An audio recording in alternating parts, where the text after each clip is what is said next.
मेरी दुनिया के गरीबों को जगा दो, काहे उम्रा के दरो दीवार हिला दो।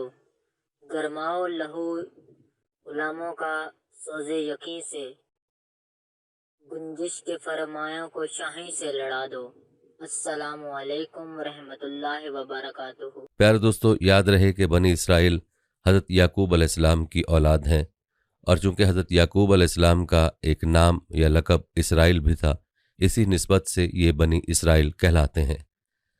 दोस्तों, चूंकि बनी इसराइल हज़रत याकूब अलैहिस्सलाम की औलाद हैं, इसलिए याकूब अलैहिस्सलाम की और उनकी औलाद की दास्तान का बयान करना ज़रूरी है। दरअसल यही दास्तान बनी इसराइल की भी दास्तान है। तो चलिए ये दास्तान मुलाज़ा फरमाएं। याद रहे कि हज़रत इसहाक बिन इब्राहीम अलैहिस्सलाम के दो बेटे थे, महीस और याकूब। कहा जाता है कि बाप बड़े बेटे महीस और माँ छोटे यानी याकूब अलैहिस्सलाम से ज़्यादा मोहब्बत करती थी। एक दिन बाप ने बड़े बेटे से फरमाइश की कि उन्हें शिकार का गोश्त खिलाया जाए। ये सुनकर महीस शिकार की गर्ज से जंगल की तरफ चल दिया, जबकि माँ ने याकूब से कहा, तुम जल्दी से बकरी ज़िबा करके बाप को गोश्त पेश करो और दुआएं ले लो। जब बड़ा बेटा शिकार करके वापस आया तो ये देखकर सख्त परेशान और रंजीदा हुआ कि याकूब अलैहिस्सलाम ने उसके आने से पहले ही वालिद को गोश्त खिला दिया। इस बात पर उसके दिल में भाई के खिलाफ दुश्मनी पैदा हो गई। सूरत हाल को भांपते हुए माँ ने याकूब को मशवरा दिया कि वो भाई के गैज़ व गज़ब से बचने के लिए घर छोड़कर अपने मामू के पास इराक के शहर हिरान चला जाए। चूंकि इस मशवरे में वालिद की राय भी शामिल थी, लिहाजा याकूब अलैहिस्सलाम रात के पहले पहरी घर से निकल गए।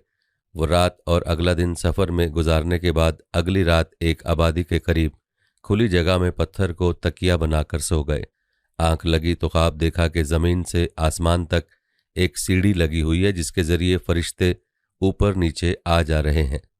इसी असना में अल्लाह ने आपसे मुखातिब होकर कहा, मैं तुझको अनकरीब बरकत दूंगा और तेरी औलाद को कसीर कर दूंगा। ये ज़मीन तेरे लिए कर दूंगा और तेरे बाद तेरी औलाद के लिए। दोस्तों, बताया जाता है कि उसी वादे और बात को लेकर बनी इसराइल यानी यहूद आज तक दावा करते हैं कि ये ज़मीन यानी फ़लस्तीन तो खुदा ने हमारे नाम कर दी हुई है, अल्लाह की तरफ से हबा है। लिहाजा कोई दूसरी कौम और फ़लस्तीनी मुसलमान किस तरह इस पर अपना हक जिता सकती है। रिवायत में आता है कि हज़रत याकूब अलैहिस्सलाम जब ख्वाब से बेदार हुए तो बहुत खुश थे। अल्लाह का शुक्र अदा किया और मन्नत मानी कि जब भी मैं सलामती के साथ अपने वालिदैन के पास वापस पहुंचा तो इस जगह जहां सपना देखा था अल्लाह की इबादत के लिए एक घर तामीर करूंगा और अपने माल का 10वां हिस्सा अल्लाह की राह में खैरात कर दूंगा। चुनाचे इस जगह को छोड़ने से पहले आपने इस पत्थर पर जिसे तकिया बनाकर सोए थे तेल मल दिया ताकि वापस आकर पहचानने में आसानी हो। अलबत्ता हज़रत याकूब अलैहिस्सलाम अपने मामू लाबान के पास हरान शहर पहुंचे। मामू भांजे को देखकर बहुत खुश हुआ, सीने से लगाया और खूब खातिर तवाज़ो की। रिवायत बताती हैं कि लाबान की दो बेटियां थीं। बड़ी का नाम लिया और छोटी का राहिल था। चूंकि छोटी बहुत ही हसीन व जमील थी, लिहाजा याकूब अलैहिस्सलाम ने मामू से उसका रिश्ता मांगा, जिस पर लाबान ने कहा, तुम 6 साल तक मेरी बकरियां चराओ तो मैं तुम्हारी शादी राहिल से कर दूंगा। इस वादे पर याकूब अलैहिस्सलाम 6 साल तक मामू की बकरियां चराते रहे। जब मुद्दत मुकम्मल हुई तो लाबान ने अजीज़ो कारिब और दोस्तों को जमा करके याकूब अलैहिस्सलाम का निकाह अपनी बेटी से कर दिया। सुहाग रात जब याकूब अलैहिस्सलाम अपनी दुल्हन के पास गए तो पता चला कि निकाह राहिल से नहीं बल्कि बड़ी बेटी लिया से कर दिया गया है। सुबह हुई तो मामू से दरियाफ्त किया कि ये क्या माजरा है। मामू ने जवाब दिया, हमारे रिवाज के मुताबिक बड़ी बेटी के होते हुए छोटी बेटी की शादी नहीं हो सकती, लेकिन मैंने तो छोटी का हाथ मांगा था। याकूब अलैहिस्सलाम ने जवाब दिया।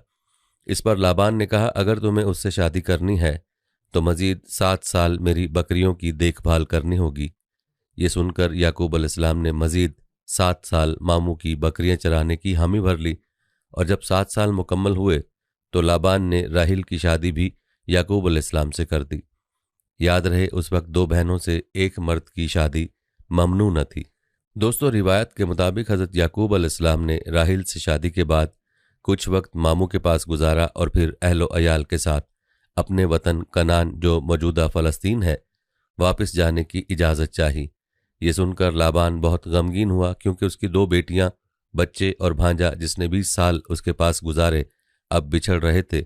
उसने याकूब अलैहिस्सलाम को मजीद रुकने के लिए कहा, मगर उन्हें अल्लाह की तरफ से हुक्म था कि अब वापस अपने वतन कनान, याद रहे फ़लस्तीन का पुराना नाम कनान था, जाकर दीन इस्लाम की तबलीग करें। लिहाजा वो मामू से इजाज़त लेकर वापसी के सफ़र पर रवाना हो गए। भांजे को रुखसत करते हुए लाबान ने अपनी बेटियों को जहेज के तौर पर बहुत सारी भेड़ बकरियां और सामान खुर्दनोश साथ दिया। कहा जाता है कि हज़रत याकूब अलैहिस्सलाम ने सफ़र करते हुए कनान के नज़दीक पहुंचकर एक ऐसी जगह पड़ाव डाला जहां करीब ही उनका भाई महीस रहता था, लेकिन याकूब अलैहिस्सलाम को इस बात का इल्म न था। गांव के लोगों ने महीस को खबर दी कि एक काफिला ख़वातीन, बच्चों और भेड़ बकरियों के साथ हरान से कनान जा रहा है और काफिला सलार का नाम याकूब अलैहिस्सलाम है। ये सुनकर पहले तो महीस परेशान और मुताजिब हुआ कि ये कौन लोग हैं जो इतना माल असबाब लेकर यहाँ से गुजर रहे हैं, लेकिन फिर जल्द ही 20 साल पुरानी कहानी याद आ गई कि हो ना हो ये मेरा भाई याकूब अलैहिस्सलाम है। लिहाजा वो 400 भेड़ बकरियां और कुछ साथियों को लेकर उसकी तरफ चल पड़ा। जब याकूब अलैहिस्सलाम को यह खबर मिली तो बहुत गमगीन हुए कि जिस भाई की वजह से मुझे वतन छोड़ना पड़ा, अगर वही आ रहा है तो मुझे परेशान करेगा। मगर ऐन उसी वक्त आसमान से फरिश्ते ने आकर कहा, गमगीन ना हो और भाई का इस्तकबाल करें। ये सुनकर उनकी ढारस बंधी, अपने रेवड़ से कुछ जानवर बतौर तोहफा लिए और आगे बढ़कर भाई का इस्तकबाल किया। महीस ने जब इतनी मुद्दत के बाद भाई को देखा तो गुस्सा जाता रहा। पास आकर याकूब अलैहिस्सलाम को सीने से लगा लिया और साथ ले जाकर खूब खातर तवाज़ो की। हज़रत याकूब अलैहिस्सलाम चंद रोज़ भाई की मेज़बानी में गुजार कर जब आगे बढ़े तो 20 साल पुराने रास्तों को तलाश करते हुए यरूशलेम के करीब उस मकाम तक पहुंच गए जहां उन्होंने 20 साल पहले पत्थर के तकिए पर सर रखकर रात गुजारी थी।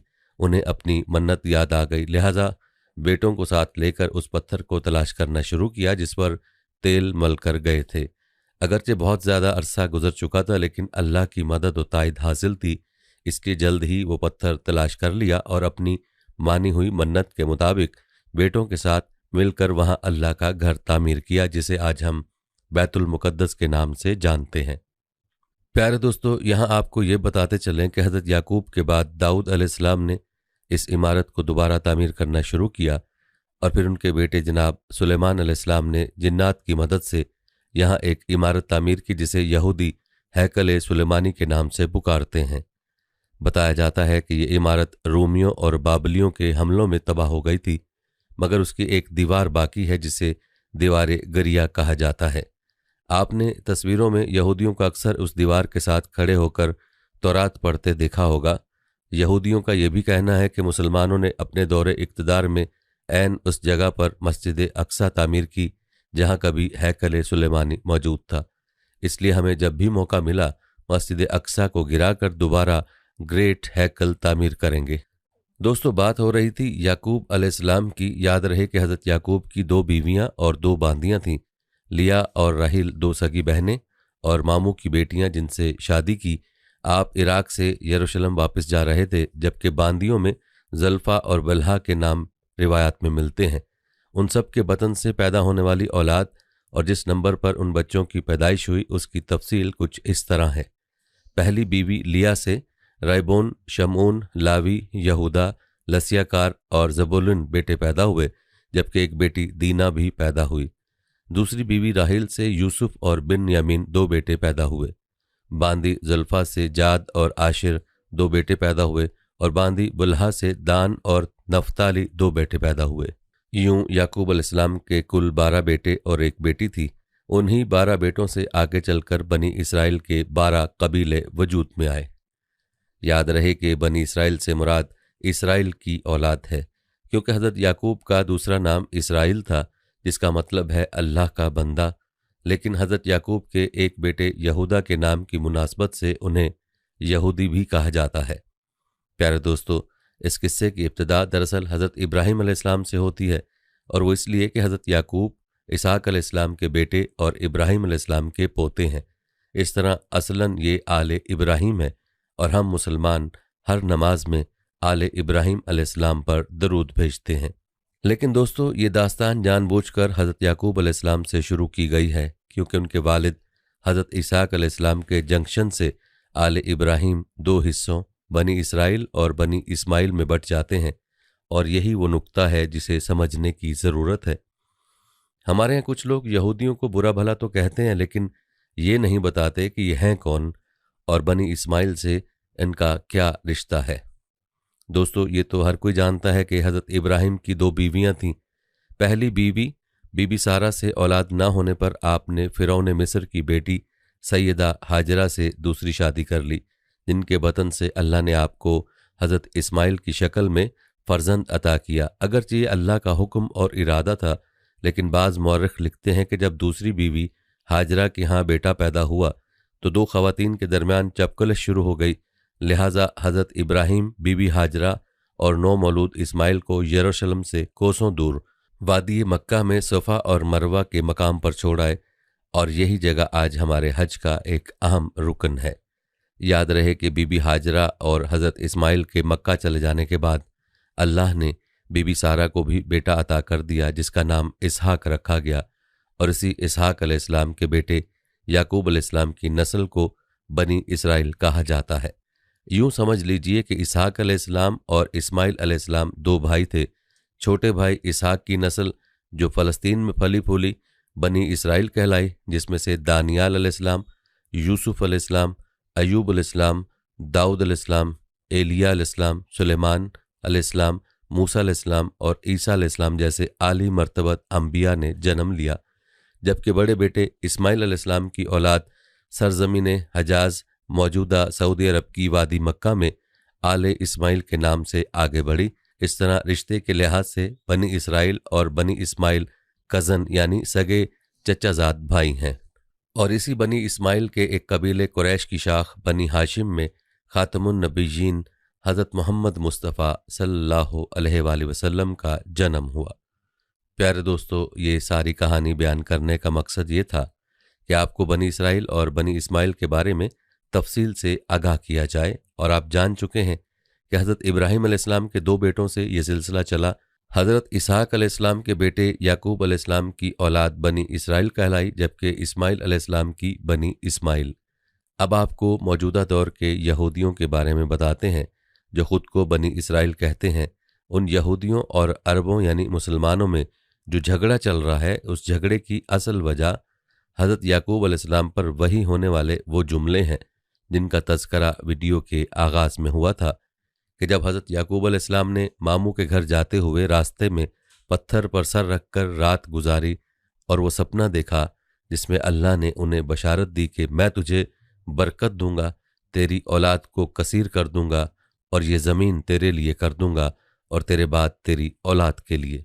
प्यारे दोस्तों, इसी खुदाई वादे की रिवायत को लेकर यहूदी या बनी इसराइल ये दावा लिए घूम रहे हैं कि अल्लाह ने तो हमारे दादा याकूब बिन इसहाक से बरकत का अहद किया था, लिहाजा बनी इसराइल से बाहर बिलखसूस बनी इस्माइल से कैसे कोई नबी आ सकता है, और ये ज़मीन फ़लस्तीन तो उस वक्त से हमारे नाम हवा कर दी गई थी, लिहाजा हम बनी इस्माइल के नबी हज़रत मोहम्मद सल्लल्लाहु अलैहि वसल्लम को मानते हैं और ना ही अर्ज़ फ़लस्तीन को छोड़ने के लिए तैयार हैं, क्योंकि ये हमारे दादा याकूब को अल्लाह ने खुद अता की है। दोस्तों, आपकी आगाही के लिए यहाँ ये भी बताते चलें कि बनी इसराइल यानी यहूदी इस्माइल अलैहिस्सलाम की वालिदा बीबी हाजरा को लौंडी का दर्जा देते हैं। इसराइली लिटरेचर के मुताबिक फ़िरौन मिस्र ने उनके परदादा हज़रत इब्राहिम अलैहिस्सलाम को लौंडी अता की थी, और लौंडी कभी मालिकन यानी सारा वालदा इसहाक अलैहिस्सलाम की हम मर्तबा नहीं हो सकती। उनका अपनी किताबों में ये बात लिखने का मकसद ये था कि इस्माइल अलैहिस्सलाम को लौंडी का बेटा जाहिर करके अपने दादा हज़रत इसहाक अलैहिस्सलाम से कमतर साबित किया जाए, नाउज़ुबिल्लाह। प्यारे दोस्तों, मुस्तनद रिवायत के मुताबिक दरअसल हुआ यूं था कि हज़रत इब्राहिम अलैहिस्सलाम तबलीग इस्लाम की वजह से इराक के बादशाह नमरूद के जुल्म व सितम का निशाना बने और तंग होकर जब अपना आबाई वतन वादी बाबुल छोड़ने पर मजबूर हुए तो अपनी अहलिया बीबी सारा को लेकर फ़लस्तीन की तरफ निकल पड़े। रास्ते में मिस्र का मुल्क आता था, वहाँ पहुँचे तो बादशाह मिस्र फ़िरौन को उसके कारिंदों ने खबर कर दी कि इब्राहिम नाम का एक मुसाफिर आया है जिसके साथ उसकी इंतहाई हसीन व जमील बीवी भी है। फ़िरौन का मामूल था कि अगर किसी बाहर से आने वाले शख्स की बीवी खूबसूरत हो तो उसे अपने पास रख लेता था, लिहाजा उसने हुक्म दिया कि इस औरत को मेरे सामने पेश किया जाए।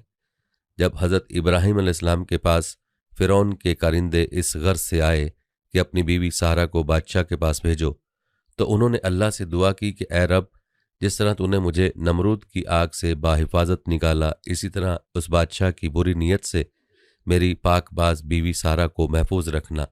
चूँकि आप मुसाफिर और अकेले थे, लिहाजा बेबसी की हालत में बीबी सारा को फ़िरौन के दरबार में रवाना कर दिया। जब पैगंबर खुदा की बीवी फ़िरौन के सामने गई तो उनके हुस्न व जमाल को देखकर दीवाना हो गया और ख़राब नीयत से उनकी तरफ बढ़ने लगा। ये देखकर बीबी सारा ने नमाज पढ़नी शुरू कर दी और अल्लाह से दुआ की कि ए मालिक, मैंने अपने खाविंद के सिवा किसी को नहीं देखा, मुझे फ़िरौन के गलत इरादे से महफूज रखना। जब नमाज से फारिग हुई तो फ़िरौन ने फिर हाथ बढ़ाया, लेकिन उस दौरान उसे इजाब इलाही ने आन लिया। वो बेहोश होकर गिर पड़ा। मौरखीन लिखते हैं कि उसके मुंह से झाग निकलने लगी और करीब था कि वो मर जाता। ये देखकर बीबी सारा परेशान हो गई कि अगर ये मर गया तो बादशाह के कत्ल का इल्ज़ाम मुझ पर आयद होगा। उन्होंने फिर अल्लाह से दुआ की कि उसे ठीक कर दे। जब वो ठीक हो गया तो उसने दोबारा वही हरकत की और बीबी सारा को दोबारा दुआ करना पड़ी। जब 2 दफ़ा अजाब से गुजरा तो उसे यकीन हो गया कि यह औरत इंसान नहीं बल्कि जिन्नात में से है। उसने अपने कारिंदों से कहा, तुम तो किसी जिन को मेरे पास ले आए हो और इसे वापस उसके खावंद के पास ले जाओ। वो सारा सलामुल्लाह अलैह की शख्सियत और करिश्मात से इस कदर मुतासिर हुआ कि जाते हुए उसने अपनी बेटी हाजरा उन्हें तोहफे में दे दी, जिसे बीबी सारा ने हज़रत इब्राहिम की खिदमत में पेश किया और उन्होंने उससे निकाह कर लिया, क्योंकि तब तक उनकी कोई औलाद न थी। और इस तरह बीबी हाजरा के बतन से अल्लाह ने हज़रत इब्राहिम को पहला बेटा अता किया, जिसका नाम इस्माइल रखा गया। याद रहे कि इस वाक़े के पेश नज़र बनी इसराइल ने फ़िरौन की बेटी हाजरा सलामुल्लाह अलैह को कसदन कनीज़ लिखा बाहवाला बाइबल, ताकि उसकी औलाद यानी बनी इस्माइल का मर्तबा कमतर किया जा सके। दोस्तों, याद रहे कि मकाम व मर्तबा तो अल्लाह की तरफ से है, जो अल्लाह ताला ने हर नबी को अता फरमाया है। और सब नबियों का सरदार अल्लाह ताला ने हज़रत मोहम्मद सल्लल्लाहु अलैहि वसल्लम को करार दिया, जो हज़रत इस्माइल अलैहिस्सलाम की औलाद में पैदा हुए। लेकिन यहूदियों में यानी बनी इसराइल में ये ताज्जुब पाया जाता है कि नबी आखिरुज़्ज़मां जो कि सरदारुल अंबिया भी हैं, वो उनके कबीला में क्यों नहीं मबूस हुए। और यही वजह है अरबों यानी मुसलमानों और यहूदियों के बीच लड़ाई और इख्तलाफ की कि वो हज़रत इसहाक के अलावा किसी को अहमियत नहीं देते और ना ही बनी इसराइल से बाहर किसी को नबी तस्लीम करते हैं। और आपको बताते चलें कि यहूदी इस बात पर भी इसरार करते हैं कि हज़रत इब्राहीम ने अल्लाह के हुक्म से जिस बेटे को कुर्बान करना चाहा वो इसहाक थे, ना कि इस्माइल, जैसा कि हम मुसलमानों का अकीदा है। दोस्तों, रही बात अर्ज़ फ़लस्तीन की, तो उसे वो खुदा की तरफ से इनाम और आले यकूब यानी बनी इसराइल होने की वजह से अपनी वरासत ख्याल करते हैं। दोस्तों, वरासत से याद आया कि यहूदी हम मुसलमानों और मसीहों की तरह किसी तबलीगी नतीजे में दूसरे मज़ाहिब को छोड़कर यहूदी नहीं हुए, बल्कि उनका दावा है कि वो सब के सब हज़रत याकूब की औलाद हैं, इसीलिए उन्हें बनी इसराइल कहा जाता है। प्यारे दोस्तों, बात हो रही थी हज़रत याकूब अलैहिस्सलाम की वतन वापसी की। उनकी दास्तान बयान करते करते बीच में कुछ ज़रूरी बातों का तज़करा करना पड़ा। कि मोहम्मद से वफा तूने तो हम तेरे हैं, ये जहाँ चीज है क्या लोहो कलम तेरे हैं। दयारे इश्क में अपना मुकाम पैदा कर, नया जमाना नए सुबह शाम पैदा कर।